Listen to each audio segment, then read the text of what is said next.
দান করুন। বাইনামা নাহনু ইনদা রাসূলিল্লাহি সাল্লাল্লাহু আলাইহি ওয়াসাল্লাম যাতা ইয়াউমিন, কোনো একদিন আমরা রাসূলুল্লাহ সাল্লাল্লাহু আলাইহি ওয়াসাল্লামের সাথে মসজিদে ঠিক এভাবেই বসেছিলাম।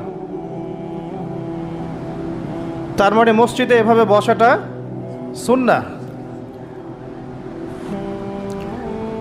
এরকমভাবে যখন আল্লাহর বান্দারা আল্লাহর কোরআন, রাসূলের হাদিস এগুলো শোনার এবং শেখার জন্য বসে, রাসূল সাল্লাল্লাহু আলাইহি ওয়াসাল্লাম অন্য হাদিসে বলেছেন ফেরেশতারা, মালায়েকারা তাদেরকে ঘিরে রাখে এবং আল্লাহ পাকের পক্ষ থেকে সাকিনা এবং রহমত বর্ষিত হতে থাকে। শুধু তাই না, আল্লাহ রাব্বুল আলামিনের কাছে আরশে আজিমের কাছাকাছি যে ফেরেশতারা আছেন, সম্মানিত ফেরেশতারা আছেন, তাদের সামনে আল্লাহ পাক এই বান্দাদেরকে নিয়ে গর্ব করতে থাকেন। কেন মালায়েকার সামনে গর্ব করতে থাকেন? কারণ মালায়েকা প্রথমে বলেছিল যে আমরা আপনার ইবাদত করি, তাসবিহ পাঠ করি,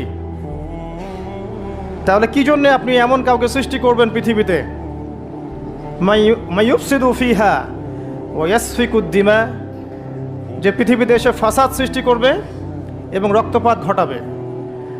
প্রকৃতপক্ষে মানুষ পৃথিবীতে এখন এই দুইটা কাজই বেশি করছে, ফাসাদ সৃষ্টি করা এবং রক্তপাত ঘটানো। কিন্তু এর বাইরেও আল্লাহর এমন কিছু বান্দা আছেন যারা ফাসাদ সৃষ্টি করে না, রক্তপাতও ঘটায় না, আল্লাহর আনুগত্য করে চলে। এই জন্যেই এই বান্দাদেরকে নিয়ে আল্লাহ পাক গর্ব করে থাকেন। এছাড়াও রাসূল সাল্লাল্লাহু আলাইহি ওয়াসাল্লাম বলেছেন যে যখন জুমার দিন আসে, এই জুমার দিনে যদি কোনো ব্যক্তি সকাল সকাল গোসল করে, আর্লি মর্নিং গোসল করে, গোসল করার পরে তার উত্তম পোশাকটা পরিধান করে, আর গোসলটা করে ফরজ গোসলের মতো, আতর, সুগন্ধি, খুশবু তার সামর্থ্য অনুযায়ী ব্যবহার করে, এরপরে পায়ে হেঁটে হেঁটে মসজিদে আসে, বাহনে চড়ে নয়, পায়ে হেঁটে হেঁটে। যদি আপনি অনেক দূরে থাকেন সেটা আলাদা কথা। এবং ইমামের কাছাকাছি বসে মসজিদে আসার পরে যতটুকু সম্ভব হয় সুন্নত পড়ে নিল, নফল পড়ে নিল, এরপর ইমামের কাছাকাছি এসে বসলো। ইমামের খুতবা শ্রবণ করে মনোযোগের সাথে। খুতবা শ্রবণ করার সময় কাউকে কষ্ট দেয় না। কাউকে কষ্ট দেয় না মানে হচ্ছে যে কেউ কথা বললে তাকে এতটুকু বলে না যে তুমি চুপ করো, কোনো কষ্ট দেয় না। ইমামের খুতবা শ্রবণ করে, নামাজ পড়ে ইমামের সাথে। এই ব্যক্তির আমল নামায় নবী সাল্লাল্লাহু আলাইহি ওয়াসাল্লাম বলছেন যে প্রত্যেক পদক্ষেপের বিনিময়ে 1 বছরের নফল নামাজ আর 1 বছরের নফল রোজার নেকি লেখা হয়। জুমার এই সমস্ত নেকি নষ্ট হয়ে যাবে যদি আমরা এখানে আদব রক্ষা করতে না পারি। ওমর রাদিয়াল্লাহু আনহু বলছেন আমরা এভাবেই একদিন মসজিদে বসেছিলাম, হাত্তা তালা আলাইনা রাজুলুন, এমনকি আমাদের ভিতর দিয়ে একজন ব্যক্তি প্রবেশ করলো। আমি যে হাদিসটা বলছি এটা হচ্ছে হাদিসে জিবরিল, এবং মুফাসসিরিন, মুহাদ্দিস উভয়েই তারা বলে থাকেন এই হাদিসটা হচ্ছে উম্মাহাতুল হাদিস, হাদিসের মা বা জননী। ইসলামের সব কিছু এখানে পাবেন ইনশাআল্লাহু আযজা ওয়া জাল। হাত্তা তালা আলাইনা রাজুলুন, এমনকি একজন ব্যক্তি প্রবেশ করলেন, শাদীদুল বায়াদিস সিয়াব, তার কাপড়টা ছিল অত্যন্ত চকচকা, ধবধবে সাদা। ও শাদীদুস সাওয়াদিশ শা'r, এবং তার চুলগুলো ছিল প্রচণ্ড কালো, কুচকুচে কালো, অনেকটা আমাদের এই ভাইয়ের মতো। তো এখান থেকে বুঝতে পারলাম যে টিপটাপ পরিপাটি থাকা, উত্তম পোশাক পরা, সুন্দর স্মার্ট থাকা ইসলামের সুন্নাহ।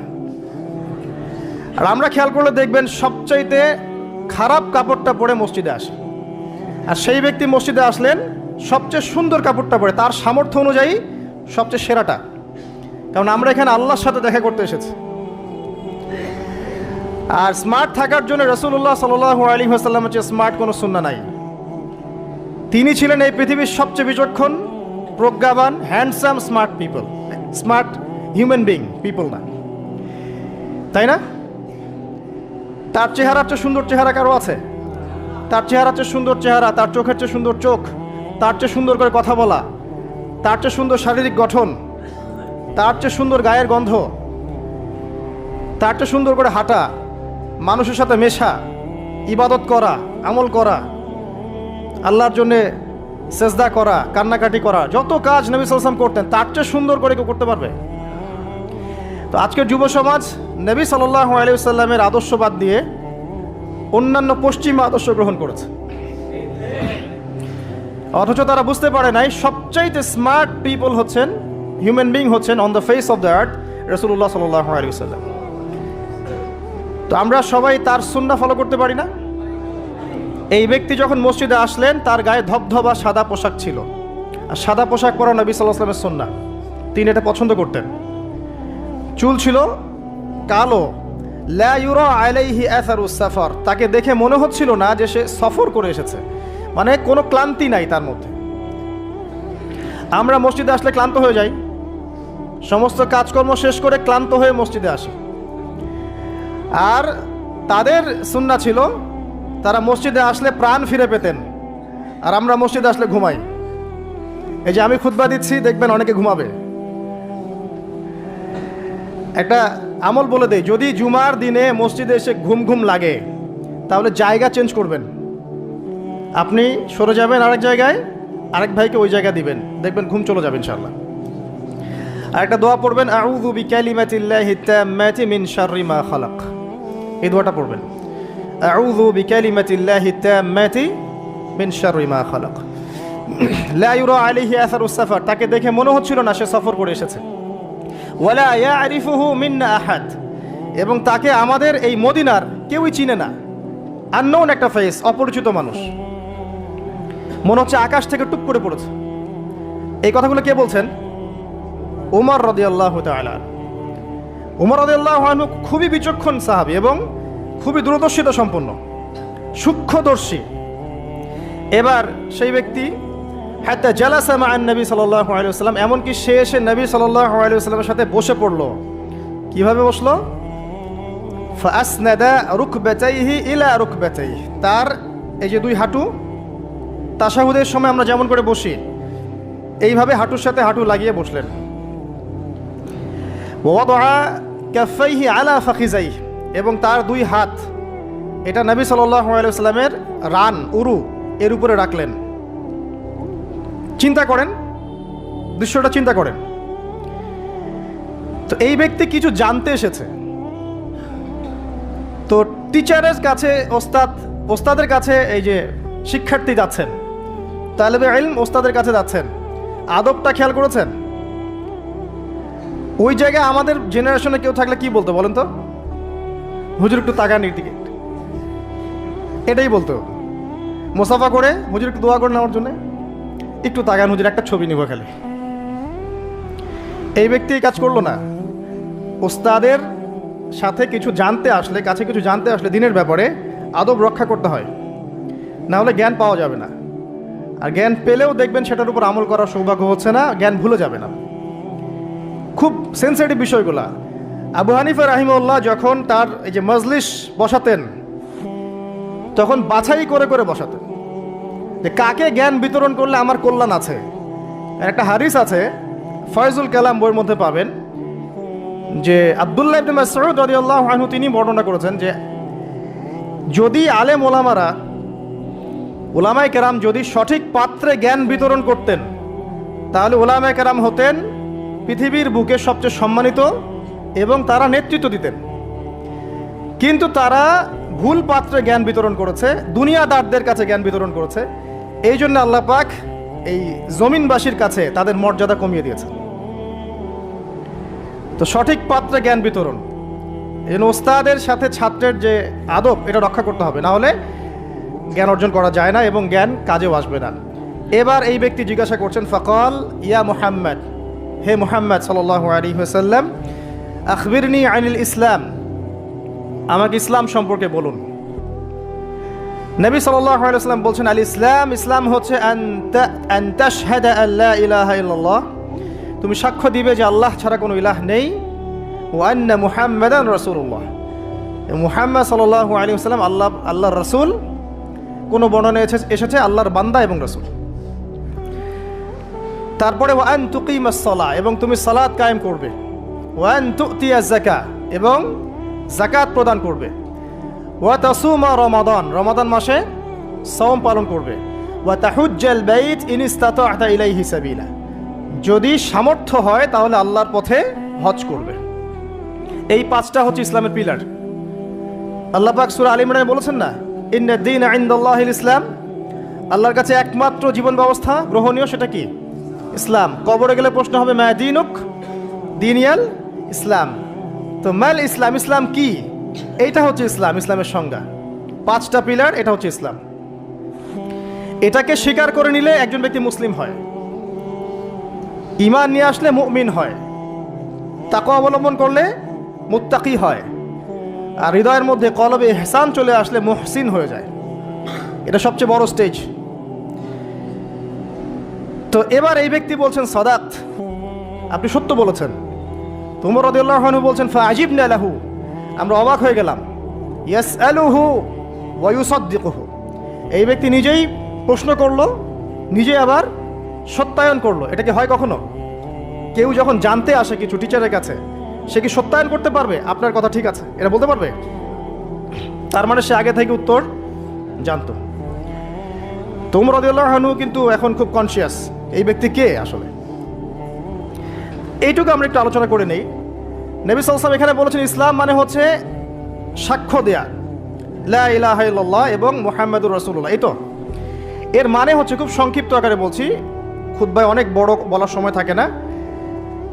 এর মানে হচ্ছে আমাকে তাওহীদের উপর থাকতে হবে এবং শিরিক থেকে দূরে থাকতে হবে। আর মুহাম্মাদুর রাসূলুল্লাহ মানে হচ্ছে আপনাকে সুন্নাহর উপর থাকতে হবে, বেদাত থেকে দূরে থাকতে হবে। আবার বলছি, লা ইলাহা ইল্লাল্লাহ সাক্ষ্য দেওয়ার মানে হচ্ছে তাওহীদের উপর থাকতে হবে, শিরিক থেকে দূরে থাকতে হবে। আর মুহাম্মাদুর রাসূলুল্লাহ এই সাক্ষ্য দেওয়ার অর্থ হচ্ছে আমাকে নবীর সুন্নাহর উপর থাকতে হবে, বেদাত থেকে দূরে থাকতে হবে। তাওহীদ আপনারা জানেন, তাওহীদে রুবুবিয়্যা, তাওহীদে উলুহিয়্যা, একটা কি তাওহীদে আসমা ও সিফাত, মানে একমাত্র আল্লাহকেই সৃষ্টিকর্তা, পালনকর্তা, রিজিক দাতা, জীবন মৃত্যুর মালিক, বিধান দাতা, সন্তান দাতা, হায়াত মৌতের মালিক, সব কিছু কোথা থেকে হয়? আল্লাহ থেকে। এই কনসেপ্টের নাম হচ্ছে লা ইলাহা ইল্লাল্লাহ। আর যদি কেউ আল্লাহর সাথে শিরক করে, মানে কেউ মনে করে আল্লাহ ছাড়া কোনো সৃষ্টিকর্তা আছেন বা আল্লাহ নাই, বা আল্লাহ আছেন আরও কেউ আছে, অথবা কেউ যদি আল্লাহ ছাড়া অন্য কারোর জন্য সেজদা করে, অন্য কারো কাছে দোয়া করে, অন্য কারো কাছে সন্তান চায়, অন্য কোথাও নজর করে, অন্য কোথাও মানত করে, আল্লাহ ছাড়া অন্য কারো নামে কসম করে, ঠিক আছে, তাকদীরকে অস্বীকার করে, দুনিয়ার জন্য দিনের জ্ঞান অর্জন করে, ঠিক আছে, তারপর আল্লাহ ছাড়া অন্য কারো কাছে সন্তান চায়, এরকম অনেক বিষয় আছে। এই কাজগুলোতে কেউ যদি লিপ্ত হয় তাহলে সে কি করবে? শিরক করবে। তো এই হলো সংক্ষিপ্ত আকারে বললাম আপনার তাওহীদ এর উপর থাকতে হবে, লা ইলাহা ইল্লাল্লাহ, তখন শিরক করা যাবে না। তাওহীদে থাকলে জান্নাত, আর শিরকে থাকলে বিনা হিসাবে জাহান্নাম। কারণ নবী আল্লাহ রাব্বুল আলামিন সূরা নিসার মধ্যে বলেছেন ইন্নাল্লাহা লা ইয়াগফিরু আন ইউশরাকা বিহি, আল্লাহ পাক শিরক করার গুনাহ মাফ করেন না। ওয়া ইয়াগফিরু মা দুনা যালিকা লিমান ইয়াশা, এছাড়া অন্য যে কোনো গুনাহ আল্লাহ পাক যাকে ইচ্ছা মাফ করে দিবেন। কিন্তু শিরক করার পরে বিনা তওবায় যদি মারা যায় এই গুনাহ মাফ হবে না। এই জন্য শিরক থেকে সর্বোচ্চ সতর্ক থাকতে হবে। আরেকটা বিষয় কি, মুহাম্মাদুর রাসূলুল্লাহ, যখন মুহাম্মাদুর রাসূলুল্লাহ বলেছি তার মানে আমার নিজের ইচ্ছায় ইসলামের মধ্যে কোনো আমল করার ইখতিয়ার নাই। আমি চাইলেই নামাজ পড়তে পারবো না, চাইলেই রোজা রাখতে পারবো না, চাইলেই হজ করতে পারবো না, যাকাত দিতে পারবো না, আমি কিছুই করতে পারবো না ইসলামের মধ্যে। যেটাই করব সেটা রাসূল সাল্লাল্লাহু আলাইহি ওয়াসাল্লাম, সাহাবায়ে কেরাম তাদের থেকে প্রমাণিত থাকতে হবে। মানে আমি এই জুমার নামাজ 3 রাকাত পড়তে পারবো না, পারবো? যদি বলি নামাজ তো খুব ভালো কাজ, 2-এর জায়গায় 3 পড়লে সমস্যা কি? নামাজ বাতিল হয়ে যাবে। কারণ নবী সাল্লাল্লাহু আলাইহি ওয়াসাল্লাম 2 রাকাত পড়েছেন, আপনাকে 2 রাকাতই পড়তে হবে। আবার যদি বলি 1 রাকাত পড়বো, হবে?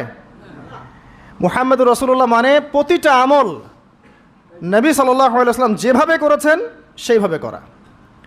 তার কথার সাথে তার কাজের সাথে যদি কারো কথা কাজ মিলে যায় সেটা গ্রহণ করতে কোনো সমস্যা নাই, কিন্তু তার কথার সাথে তার কাজের সাথে যার কথাই মিলবে না সেটা গ্রহণ না করাই আপনার উপর ওয়াজিব। এক কথায় আমাদের ইবাদত বন্দেগী করার, দিনের পথে চলার একমাত্র আদর্শ মানদণ্ডকে মুহাম্মদ সাল্লাল্লাহু আলাইহি ওয়াসাল্লাম, এটাই হচ্ছে মুহাম্মদুর রাসূলুল্লাহ। এরপরে বলেছেন ওয়া আন তুকিমাস সালাহ, সালাত কায়েম করতে। সালাত কায়েম মানে খুব শর্টকাটে বলছি, আল্লাহ যেন সবাইকে তৌফিক দেন, আমাকে সহ আপনাদের সবাইকে 5 ওয়াক্ত সালাত জামাতে পড়ার চেষ্টা করতে হবে। যদি মিস হয়ে যায়, যখন ঘুম থেকে উঠবেন পড়ে নেবেন, সফরে আছেন জমা করে নেন, কসর করে নেন, বা আপনি ভুলে গেছেন, যখনই মনে পড়বে তখনই পড়তে হবে, পড়তেই হবে। বা অ্যাটলিস্ট আপনি কোনো কারণে আসতেই পারছেন না, কোনো সমস্যা আছে, বাসায় অ্যাটলিস্ট জামাত করে পড়ে নেন, নামাজ মিস দেওয়া যাবে না। আমাদের দেশে মুসলিমদেরকে নিয়ে বড় বড় কথা বলার সময় না এটা এখন, কারণ আমাদের দেশে মুসলিমদের মধ্যে 90% নামাজ পড়ে না। 5 ওয়াক্ত নামাজ জামাতে পড়ে না 90% মুসলিম। অতএব বেনামাজি মুসলিমদেরকে নিয়ে আপনি খেলাফত কায়েম করবেন নাকি? তো বেসিক কাজগুলো আগে বেশি ইম্পর্টেন্ট। এছাড়া একটা বিষয় আছে, নামাজ সঠিক ওয়াক্তে পড়া। অনেক সময় দেখা যায় ওয়াক্ত চলেই যাচ্ছে, নামাজের কোনো হুঁশ নাই। আল্লাহ পাক হেফাজত করুন আমাদেরকে, সঠিক ওয়াক্তে নামাজ পড়া এবং রাসূলুল্লাহ সাল্লাল্লাহু আলাইহি ওয়াসাল্লামের সুন্নাহ মতো নামাজ পড়া। এই 3G 4G নামাজ চলবে না। 5 মিনিটে 4 রাকাত নামাজ শেষ, এটা রাসূলের সুন্নাহ ছিল না। কিন্তু একটা বিষয় হচ্ছে জায়েজ হয়ে যাবে, একটা হচ্ছে সুন্নাহ, দুটার মধ্যে অনেক পার্থক্য আছে। কুলি না করলে অজু হবে না, কুলি যদি না করি অজু হবে না। অজুর ফরজের মধ্যে কুলি আছে, কুলি না করলে অজু হয়ে যায়, কিন্তু সুন্নাহ মতো অজু হবে না, হবে? তো একটা জিনিস হচ্ছে জায়েজ, একটা হচ্ছে সুন্নাহ। আপনি কোনটা নেবেন? সুন্নাহ। মুহাম্মদুর রাসূলুল্লাহ কে বলেছে? আমরাই তো বলেছি। অতএব প্রত্যেকটা কাজ তার সুন্নাহ মতো হতে হবে। তিনি নামাজ পড়তেন ধীর স্থিরভাবে, তাই না? তাড়াহুড়া করে, ধীর স্থিরভাবে, সূরা কেরাত ঠিক মতো করে, রুকু সেজদা সুন্দর মতো করে, খুশু হুজুর সাথে, বিনয়ের সাথে, এইভাবে সালাত পড়ার পরেই দেখবেন এই জাতি সফলতা অর্জন করছে, তার আগে হবে না। এরপরে বলেছেন নবী সাল্লাল্লাহু আলাইহি ওয়াসাল্লাম যাকাতের কথা, ওয়া আন তুতিয়াজ যাকাত। যাকাত কেন? কারণ ইসলামিক, মনে রাখবেন, ইসলামিক ইকোনমিক্সের বেইজ হচ্ছে যাকাত, সাদাকা, আপনার হালাল ব্যবসা, কৃষিভিত্তিক অর্থনীতি। আর বর্তমানের যে ইকোনমিক্স চলছে সারা ওয়ার্ল্ড ওয়াইড, যেটার মূল সেন্টার হচ্ছে পশ্চিমা বিশ্ব, এই ইকোনমিক্সের মূল বেইজ হচ্ছে রিবা বা সুদ। দেখেন, শ্রম রাখা অবস্থায় কিন্তু আমরা মিথ্যা খুব একটা বলি না, চিটিং করি না, করতে গেলে মনে বাধা আসে, তাই না? মানুষকে ঠকাই না।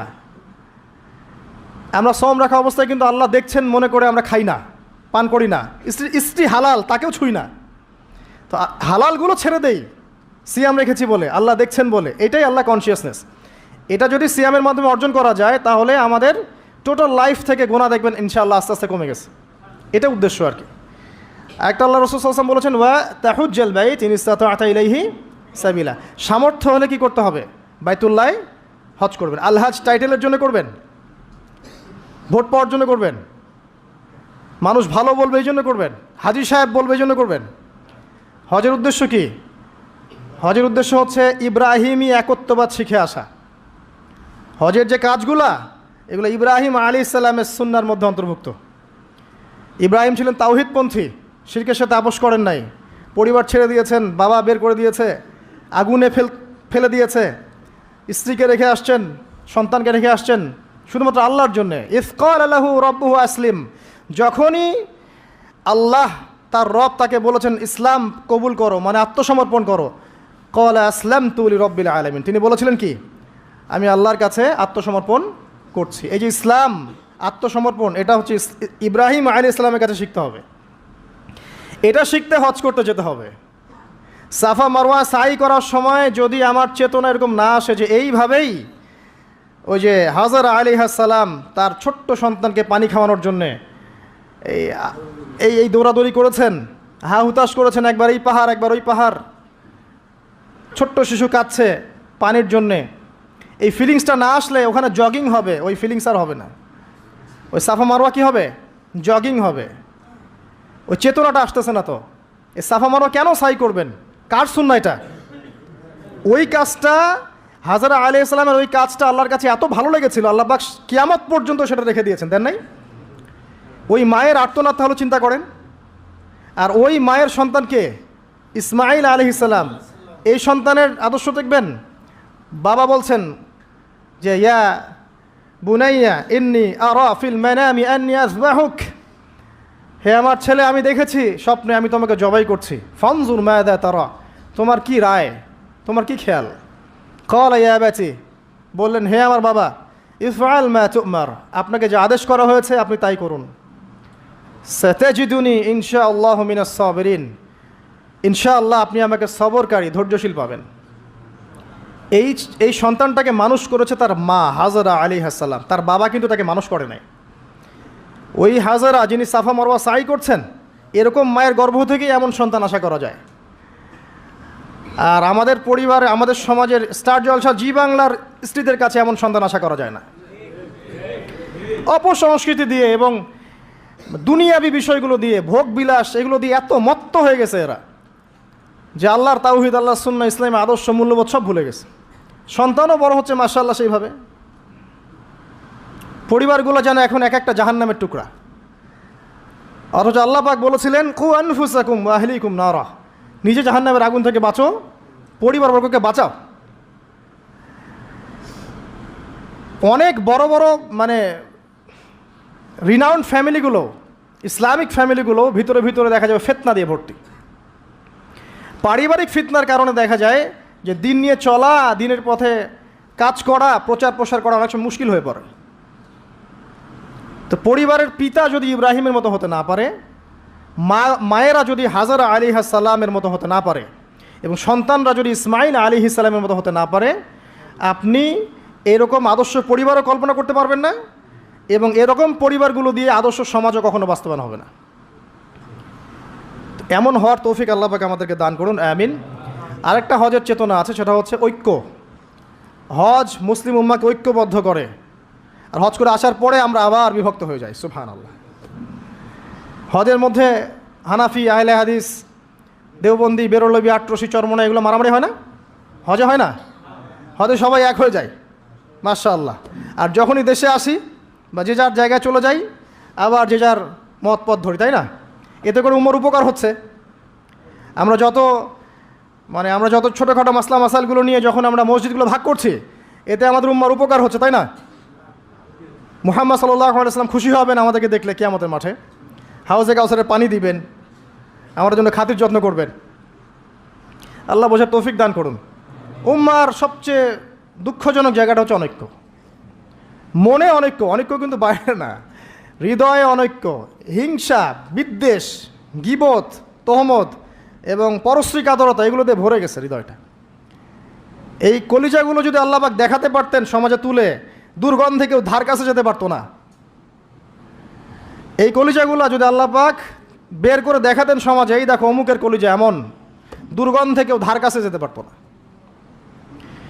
আত্মশুদ্ধি অর্জন করা ব্যতীত ইসলামের অন্যান্য আমলগুলো অন্তঃসার শূন্য। আল্লাহ পাক বোঝার তৌফিক দান করুন, আমিন।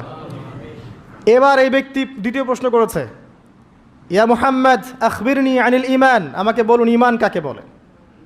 নবী সাল্লাল্লাহু আলাইহি ওয়াসাল্লাম বলছেন, আল ঈমান, ঈমান হচ্ছে আন তুমিনা বিল্লাহ, তুমি আল্লাহর প্রতি বিশ্বাস করবে, এক নাম্বার। ওয়া মালাইকাতিহি, তার ফেরেশতাগণের প্রতি বিশ্বাস করবে। ওয়া কুতুবিহি, তার কিতাবসমূহের প্রতি। ওয়া রুসুলিহি, তার রাসূলগণের প্রতি। ওয়াল ইয়াউমিল আখির, পরকালের প্রতি। ওয়াল কদরি খায়রিহি ওয়া শাররিহি, তাকদীরের ভালো মন্দের প্রতি। আল্লাহর প্রতি ঈমান তো বোঝেন, যেটা বললাম তাওহীদ, ওটাই আল্লাহর প্রতি ঈমান। দুই নাম্বার হচ্ছে মালায়েকা, ফেরেশতাদের প্রতি বিশ্বাস করেন তো? সবাই বিশ্বাস করে না। এখনকার জেনারেশনে মানুষ এলিয়েনে বিশ্বাস করে, ফেরেশতায় বিশ্বাস করে না। বাসা থেকে যখন বের হয়েছেন, বিসমিল্লাহি তাওয়াক্কালতু আলাল্লাহ লা হাওলা ওয়ালা কুওয়াতা ইল্লা বিল্লাহ, সাথে সাথে ফেরেশতা আপনার সাথে চলে আসছেন। রাত্রেবেলা যখন ঘুমানোর সময় পড়েছেন আল্লাহু লা ইলাহা ইল্লা হুয়াল হাইয়ুল কাইয়ুম, এখান থেকে শেষ পর্যন্ত আয়াতুল কুরসি, একজন ফেরেশতা আল্লাহর পক্ষ থেকে আপনাকে পাহারা দিয়েছে। আপনার ডানে বামে দুজন ফেরেশতা আছেন, কিরামান কাতিবিন ইয়ালামুনা মা তাফআলুন। কবরে ফেরেশতা আসবে, মৃত্যুর সময় ফেরেশতা আসবে। আল্লাহ রাসূল সাল্লাল্লাহু আলাইহি ওয়াসাল্লাম যখন মেরাজে গিয়েছেন, বাইতুল মামুরে ফেরেশতা দেখেছেন, তার কাছে জিবরাইল আলাইহিস সালাম আসতেন, ওহী নিয়ে এসেছেন। ফেরেশতার তার কাছে এই ফেরেশতার 600-র মতো পাখা ছিল। আল্লাহ পাকের এমন ফেরেশতা আছেন যার একটা ফুৎকারে এই মহাবিশ্ব ধ্বংস হয়ে যাবে অচিরেই। আন তুমিনা বিল্লাহি ওয়া মালাইকাতিহি, তার ফেরেশতা মণ্ডলীর প্রতি বিশ্বাস স্থাপন করবে। এই মসজিদের চারপাশ ফেরেশতা ঘিরে রাখছেন, এই ঈমান রাখতে হবে। আপনি দেখতে পারবেন না, সব কিছু বাহ্যিক দৃষ্টিতে দেখা যায় না। এটা সায়েন্স বিশ্বাস করুক আর না করুক, ফেরেশতার অস্তিত্ব অবশ্যই আছে। বিশ্বাস না করলে ঈমান থাকবে না।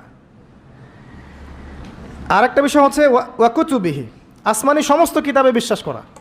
আমরাই একমাত্র জাতি, ভালো করে মনে রাখবেন, আমরা মুসলিমরাই একমাত্র জাতি যারা তাওরাত, জাবুর, ইনজিল সহ যত আসমানি কিতাব আছে সবগুলোর প্রতি ঈমান রাখি।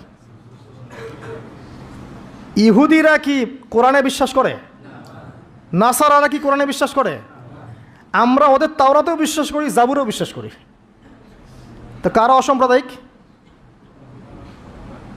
এই যে একটা ট্যাগ লাগিয়ে দেওয়া হচ্ছে এখন, তাহলে কারা অসাম্প্রদায়িক? ওয়া রুসুলিহি, প্রত্যেকটা রাসূলকে আমরা বিশ্বাস করি।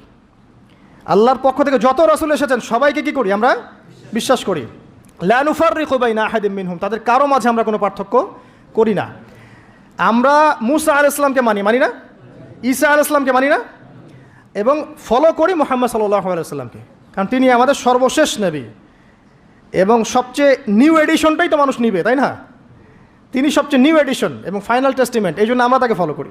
আমরা অনেক স্মার্ট। কিন্তু ইহুদিরা কি মুহাম্মদ সাল্লাল্লাহু আলাইহি ওয়াসাল্লামকে মানে? খ্রিস্টানরা কি মুহাম্মদ সাল্লাল্লাহু আলাইহি ওয়াসাল্লামকে মানে? তাহলে কারা সাম্প্রদায়িক, কারা অসাম্প্রদায়িক? আমরা সবাইকে মানি, প্রত্যেক আসমানি কিতাবে বিশ্বাস করি, প্রত্যেক নবী রাসূলকে বিশ্বাস করি। এবং ইসলাম সবচেয়ে উদার নৈতিক ধর্ম। এর চেয়ে উদার নৈতিক মানবতাপ্রেমী কোনো ধর্ম নাই পৃথিবীতে। এবং এটা একমাত্র রিলিজন যেখানে প্রত্যেকটা বিষয়ের সমাধান আছে। আপনি মানেন আর নাই মানেন, কেউ বাধ্য করেনি। মানলে আপনি আল্লাহর আনুগত্য করবেন এবং জান্নাতে যাবেন ইনশাআল্লাহ। যদি না মানেন, আপনার বিচার পরকালে আল্লাহ পাক করবেন। কেউ কারো উপরে জবরদস্তি করতে যাবে না, তাই না? লা ইকরাহা ফিদ্দিন, দিনের মধ্যে কোনো বাড়াবাড়ি নাই। ফাযাক্কির ইন্নামা আনতা মুযাক্কির, তুমি উপদেশ দাও, তুমি শুধুমাত্র কি উপদেশদাতা। লাস্তা আলাইহিম বিমুসাইতির, তুমি কারো উপরে দারোগা নও, জাস্ট মেসেজ পৌঁছে দেয়া, মানলে মানবে, না মানলে না, সিম্পল। এর জন্য কি বোমাবাজি করতে হবে? রাষ্ট্রের মধ্যে অরাজকতা সৃষ্টি করতে হবে? হিন্দু মুসলিম মারামারি করতে হবে? কিচ্ছু করতে হবে না। এগুলো ইসলামের সাথে সাংঘর্ষিক, এগুলো করতে যাবেন না। বরং এই সব কাজের কারণে ইসলাম ক্ষতিগ্রস্ত হয়, মুসলিমরা ক্ষতিগ্রস্ত হয়। মুসলিমদের সবচেয়ে বেশি দরকার এখন পড়াশোনা করা, পড়াশোনা করা, জ্ঞান অর্জন করা। জ্ঞান অর্জন করতে থাকেন, ইনশাআল্লাহ আল্লাহ আপনার হৃদয়ের চোখ খুলে দেবে ইনশাআল্লাহ। আল্লাহ পাক সবাইকে পরিপূর্ণ জ্ঞান অর্জন করা তৌফিক ইনায়াত করুন, আমিন। আরেকটা বলেছিলেন ওয়াল ইয়াউমিল আখির, পরকালে বিশ্বাস করা, তাই তো? পরকাল মানে এই মৃত্যু থেকে শুরু হবে পরকাল, তারপরে কবরের প্রশ্ন উত্তর। যে ব্যক্তি পৃথিবীতে আল্লাহর সাথে শিরিক করেছে সে কখনো মান রব্বুক প্রশ্নের উত্তর দিতে পারবে না। যদি শিরিক থেকে তওবা না করে মারা যায়, সে কখনো মান রব্বুকা প্রশ্নের উত্তর দিতে পারবে না, পসিবল না। যে ব্যক্তি পৃথিবীতে তাওহীদের উপর থাকবে ইনশাআল্লাহ, সে ব্যক্তি মান রব্বুক প্রশ্নের উত্তর দিতে পারবে। পৃথিবীতে যে ব্যক্তি ইসলামকে ঠাট্টা বিদ্রুপের ছলে গ্রহণ করেছে, এর আনুগত্য করেনি, একে রিজেক্ট করেছে, সে মা দিন উকা প্রশ্নের উত্তর দিতে পারবে না। পৃথিবীতে যে ব্যক্তি রাসূল সাল্লাল্লাহু আলাইহি ওয়াসাল্লামের আদর্শ মতো চলেনি, মান নবিয়ুকা বা মান হাযার রাজুল বুইসা ফিকুম, এই প্রশ্নের উত্তর দিতে পারবে না। আর বিশ্বাস করেন, যারা এই তিনটা প্রশ্নের উত্তর দিতে পারবে, অর্থাৎ তাওহীদপন্থী, সুন্নাহপন্থী এবং দিনকে পরিপূর্ণরূপে গ্রহণকারীরা, তাদেরকে আরও একটা প্রশ্ন করা হবে। ফেরেশতারা অবাক হয়ে বলবেন যে কিভাবে তুমি এগুলো জানলা, কিভাবে তুমি এগুলো জানলা? সেই ব্যক্তি তখন বুক ফুলিয়ে বলবে যে আমি করাআতু কিতাবাল্লাহ, আমি আল্লাহর কিতাব পড়েছি, ফাআলিমতু, এরপরে জেনেছি। তো আল্লাহর কিতাব পড়া হয় তো মাশাআল্লাহ নিয়মিত? আল্লাহর কিতাব নিয়মিত পড়া হয় তো মাশাআল্লাহ? পড়বেন প্রিয় ভাইয়েরা, ডেইলি আধা ঘন্টা হলেও, আমি বলি 10টা মিনিট হলেও কোরআন পড়বেন। আধা ঘন্টা পড়লে আরও ভালো, 1 ঘন্টা পড়লে সবচেয়ে ভালো। সবচেয়ে ভালো হয় ডেইলি 1 পারা করে পড়তে পারলে। আমার পরিবারবর্গ এই কাজটা করে মাশাআল্লাহ, ডেইলি 1 পারা পড়তে চেষ্টা করে, আমি পারি না। কারণ শুধুমাত্র তোতা পাখির মতো পড়ে গেলে আমার মন ভরে না, যতক্ষণ পর্যন্ত না আয়াতগুলোকে নিয়ে আমি ভাবছি, গবেষণা করছি, অর্থটা বুঝতে হবে। তো ডেইলি 1 পারা পড়ার অভ্যাস করলে হবে কি, মাসে 30 পারা, প্রতি মাসে 1 খতম। দেখবেন আপনার জীবনে বরকত আসতেছে, আপনার হায়াতে বরকত হচ্ছে, রিজিকে বরকত হচ্ছে, মনে একটা শান্তি থাকবে। আর কোরআন যে যত বেশি তেলাওয়াত করে, মানসিক চাপ নেওয়ার ক্ষমতা তার তত বেশি থাকে। এটা আপনি প্রমাণিত, পরীক্ষা করে দেখেছি আমি। 3 দিন 7 দিন কোরআন থেকে দূরে থাকলে মানসিক চাপ নিতে পারি না, কিন্তু কোরআনের অ্যাটাচমেন্টে থাকলে, সংস্পর্শে থাকলে দেখবেন আপনি মানসিক চাপ নিতে পারতেছেন, কারণ এটা আল্লাহর পক্ষ থেকে নাজিল করা অভ্রান্ত সত্যের উৎস। এই হলো পরকাল, প্রশ্নের উত্তর। তারপরে পুনরুত্থান, যেখানে 50,000 বছর দাঁড়িয়ে থাকতে হবে। মানুষ অতিষ্ঠ হয়ে যাবে যে বিচার কেন শুরু হচ্ছে না। একবার আদম আলাইহিস সালামের কাছে, একবার নূহ, একবার মুসা, একবার ঈসা, সবার কাছে মানুষ ছুটতে থাকবে বিচারটা শুরু হোক, অ্যাটলিস্ট জান্নাত জাহান্নাম পরে দেখা যাবে, আগে শুরুটা হোক। দাঁড়ায় থাকতে থাকতে আমরা শেষ। এই যে ঘাম দিয়ে কারো টাকনু, কারো হাঁটু, কারো বুক, কারো গলা, চিন্তা করা যায়? দেখবেন খেয়াল করে, নামাজ যদি 10-এর জায়গায় 15 মিনিট হয়, অস্থির মুসল্লি থাকতে পারে না। আর এই যুগের মানুষটা বেশি অস্থির, বিকজ অফ এই টেকনোলজিক্যাল রেভলিউশন। এগুলো আমাদেরকে খুব ফাস্ট সব কিছু পাওয়ার একটা তাড়না সৃষ্টি করে। সব দ্রুত পেতে হবে, দ্রুত পেতে হবে, এই জন্য স্থির না, তারা অস্থির। তো ওই অস্থির মানুষকে আল্লাহ পাক কিয়ামতের মাঠে দাঁড় করে রাখবেন 50,000 বছর। সূরা মাআরিজ পড়ে দেখেন। এরপরে আমাদের নবী সাল্লাল্লাহু আলাইহি ওয়াসাল্লামের কাছে আসবেন যখন মানুষেরা, তিনি তখন একমাত্র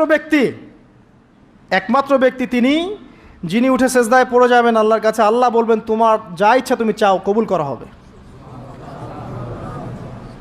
এই ব্যক্তির আদর্শ আমরা এখনো মানতে পারি নাই। এই ব্যক্তির স্টাইলে দাড়ি রাখলে আমাদের লজ্জা লাগে। এই ব্যক্তির স্টাইলে চুল রাখলে, জুব্বা পরলে বা তাকওয়ামূলক পোশাক পরলে, সুন্নাহসম্মতভাবে চললে আমাদের লজ্জা লাগে। মনে হয় আমরা আনসোশাল হয়ে গেছি, ব্যাকডেটেড হয়ে গেছি, পিছায় পড়ছি। এই ব্যক্তি সুপারিশ করবেন, তিনি পড়েই থাকবেন সেখানে যতক্ষণ পর্যন্ত আল্লাহ পাক তার দোয়া কবুল করেন।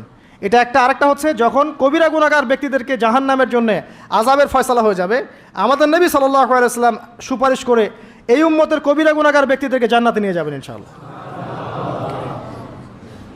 এই ব্যক্তিকে গালি দেয়া হয়, এই ব্যক্তিকে তার চরিত্র নিয়ে কথা বলা হয়, এই ব্যক্তিকে নিয়ে কত কিছু করা হয়। আল্লাহ পাক তাদেরকে হেদায়েত নসিব করুন। অথচ এই ব্যক্তি মুহাম্মদ সাল্লাল্লাহু আলাইহি ওয়াসাল্লাম বলেছেন, কাশ আমি যদি আমার ভাইদেরকে দেখতে পেতাম।